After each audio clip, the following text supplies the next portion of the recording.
अब श्री कृष्ण जी का इतिहास देख लो। श्री विष्णु जी अवतार श्री कृष्ण जी, श्री राम वाली, श्री रामचंद्र जी के जीवन वाला भोग भोग के वो प्राणी श्री कृष्ण रूप में फिर जन्म हुआ।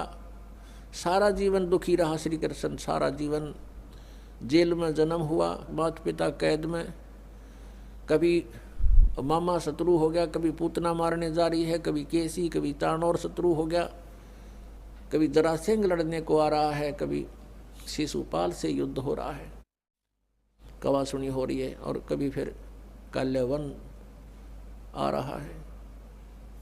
इस दुख में श्री कृष्ण जी ने मथुरा का त्याग कर दिया और ऐसे स्थान पर रहने लगे जहां कोई ना पहुंच सके।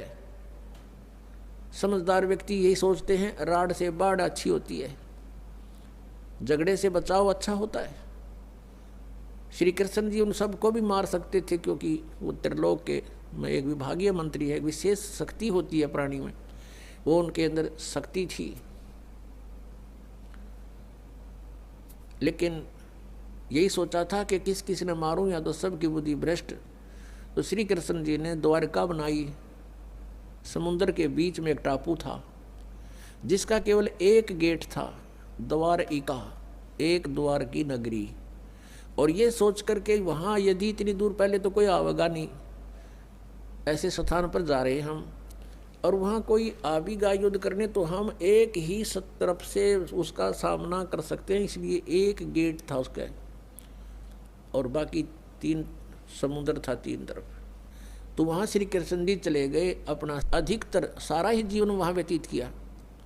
यहाँ तो ज़्यादा से ज़्यादा 18 साल के 20 वर्ष के तक यहाँ रहे थे द्वारका में, और बाकी फिर लगभग 200 वर्ष तक जिए थे श्री कृष्ण जी, और बाकी का समय द्वारका में व्यतीत किया था उन्होंने। तो अब ये जो लोग अनजान संत ऋषि, ये गुरु नकली हमें भ्रमित करते हैं कि द्वारका का उस गोवर्धन का की परिक्रमा करनी चाहिए और वृंदावन अवश्य जाना चाहिए, मथुरा में अवश्य जाना चाहिए, वहाँ हमारे भगवान ने लीला की है, उनके चरण कमल टिके हैं, वहाँ घूमा करते थे, स्नान किया करते थे।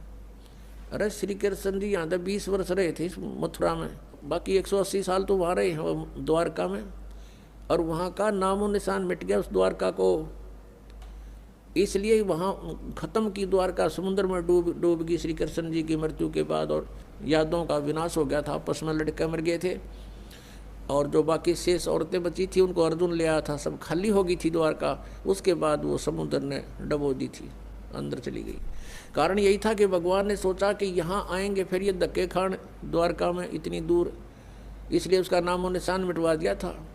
अगर आज द्वारका होती तो ये नकली कहते द्वारका में भगवान रहे थे, वहाँ जाया करो, वहाँ बहुत पुण्य होता है। उस द्वारका में तो सत्यानाश होया था, सारे यादों कटका मर गए थे वहाँ पर। आज भी जाते हैं वहाँ बहुत से श्रद्धालु। तो कहने का भाव यह है कि जब तक आत्मज्ञान बिना नर भटके, इस तत्व ज्ञान बिना नर भटके, कदे मथुरा कदे काशी। फिर श्री कृष्ण जी का फिर कैसे अंत हुआ? श्री कृष्ण जी के सामने पूरा यादव कुल आपस में लड़का मर गया, पोते पड़पोते रिश्तेदार सब आपस में कट कर मर गए।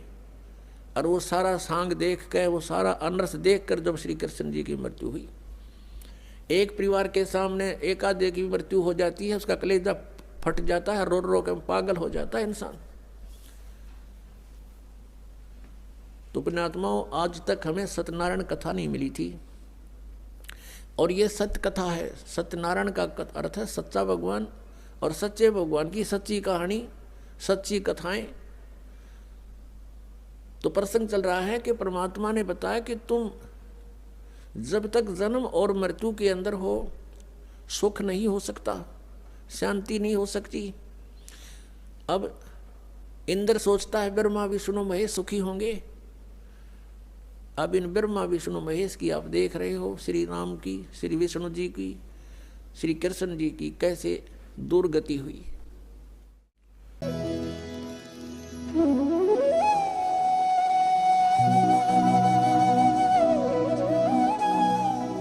अगर आप ये वीडियो वीडियो YouTube पर देख रहे हैं तो हमारे चैनल को सब्सक्राइब करें और बेल आइकन को दबाना ना भूलें। अगर आप Facebook पर ये वीडियो देख रहे हैं तो हमारे पेज को लाइक करें।